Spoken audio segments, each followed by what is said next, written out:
जी हाँ, ईरान इस वक्त जो खतरों से जूझ रहा है उसमें सबसे बड़ा खतरा ये है कि ईरान के supreme leader Ayatollah Syed Ali खामनाई सीधा खतरे पर हैं, सीधा निशाने पर हैं। हालांकि उनको सेफ जगह परिवार समेत बंकर में शिफ्ट किया गया है, लेकिन इजराइल का कहना कुछ और है। नेतन्याहू, स्टेटमेंट आपकी स्क्रीन पर है, प्रूफ रख रहा हूं, सबूत ये है।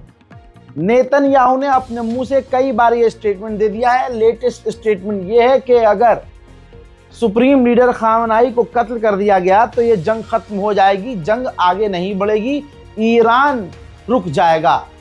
यानी पूरी तरह से अमेरिका और इजराइल की प्लानिंग है कि ईरान के supreme leader Ayatollah Syed Ali खामनाई को कत्ल कर दिया जाए। इजराइल इसमें अमेरिका को घसीट रहा है, डराकर कह रहा है कि आज तेल अवीव निशाना है, कल ईरान के निशाने पर न्यूयॉर्क होगा, लिहाजा बेहतर ये होगा कि आज ही ईरान को ख़त्म किया जाए, सुप्रीम लीडर को मारा जाए और अपना काम पहले कर लिया जाए। नेतन्याहू ने कहा कि जब तक खामनाई रहेंगे वो हमें मारने की कोशिश करते रहेंगे, इससे पहले हमें उन्हें ही मारना होगा ताकि ये सब रुक जाए।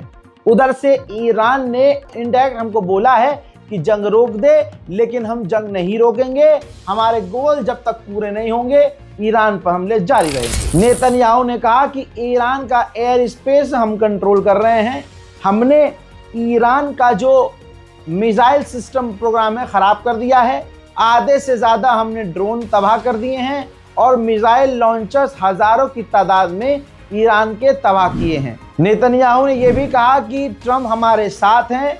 नेतन्याहू ने यह भी कहा कि हर दिन मेरी ट्रंप से बात हो रही है, ट्रंप हमारे काम से खुश है। अब इजराइल सीज फायर भी नहीं करेगा, क्योंकि इजराइल सीज फायर कभी करता नहीं है। आप जानते हैं इजराइल सीज फायर, लेबनान में सीज फायर है ना, लेकिन क्या करता है वो आज भी हमला करता है। तो ऐसे ही नेतन्याहू ने पहले ही कह दिया कि ईरान के साथ हम सीज फायर नहीं करेंगे, क्योंकि सीज फायर का इस्तेमाल ईरान परमाणु बनाने के लिए करेगा। नेतन्याहू ने कहा कि हम दुनिया को बचा रहे हैं, हम ईरान के पास जो एटम बॉम्ब है उसको खत्म कर रहे हैं, ईरान की मिसाइलों को खत्म कर रहे हैं। I mean, this is an outrageous, radical, fanatic regime, and the time has come to defang them and to stand up against evil. That's what we're doing. But in so doing, I think we're also I know we're also standing up for you, for our Arab neighbors, for people around the world, and indeed even for the United States, because they're trying to build ballistic missiles that will reach the eastern seaboard of the United States. So everybody is under threat from this criminal regime, and somebody had to act to stop it, and that's what we're doing. American official ने कह दिया है, confirm कर दिया है। लीजिए, ये मैं आपको पहले ही बता चुका था, अब कंफर्म अमेरिका कर रहा है, अमेरिकी ऑफिशियल कर रहे हैं कि तैयारी पूरी हो चुकी है ईरान के ऊपर इजराइल के साथ मिलकर हमला करने की। लेकिन दूसरी तरफ डोनाल्ड ट्रंप का ये कहना है कि जब तक ईरान हम पर हमला नहीं करता तब तक हम डायरेक्ट ईरान पर हमला नहीं करेंगे। डोनाल्ड ट्रंप तैयारी कर रहे हैं ईरान को लास्ट चांस देने की, एक फाइनल ऑफर। कहा जा रहा है कि अगर ईरान ने एक्सेप्ट नहीं किया तो इजराइल के साथ मिलकर अमेरिका भी एक्शन में आएगा। उधर तेहरान के अस्पताल के पास देर रात मोसाद ने आग लगा दी।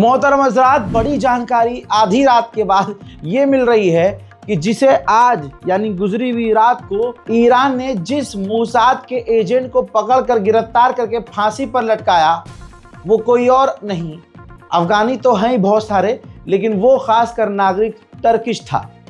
ईरान के लिए तो सभी गद्दार निकल रहे हैं भैया। इजराइल के विदेश मंत्री ने यूरोपीय यूनियन के फॉरेन पॉलिसी के चीफ से कहा है, कंफर्म भी खुद किया है कि हमने ईयू की फॉरेन पॉलिसी की चीफ से कह दिया है कि अभी हमारा काम पूरा नहीं है, हम ईरान पर अभी और हमले करेंगे। उधर कतर और ओमान, दोनों नाम याद रखिएगा, कतर और ओमान दोनों अपनी डिप्लोमेसी का इस्तेमाल करके बातचीत करके ईरान और इजराइल की जंग खत्म करवाने का काम कर रहे हैं। ईरान ने कहा है कि सिर्फ एक फोन कॉल चाहिए नेतन्याहू जैसे लोगों को खामोश करने के लिए, लेकिन डोनाल्ड ट्रंप अपनी डिप्लोमेसी का इस्तेमाल नहीं कर रहे हैं। दोस्तों, फॉर्मर टर्किश आर्मी कर्नल, ध्यान से इस बात को सुन लीजिए, खबर को सुनिए, जो पूर्व तुर्किश आर्मी का रिटायर्ड जनरल हैं, उन्होंने खुलासा किया है कि नेटो का मेंबर तुर्की है और नेटो और तुर्की मिलकर अपने स्टेशन का रडार का,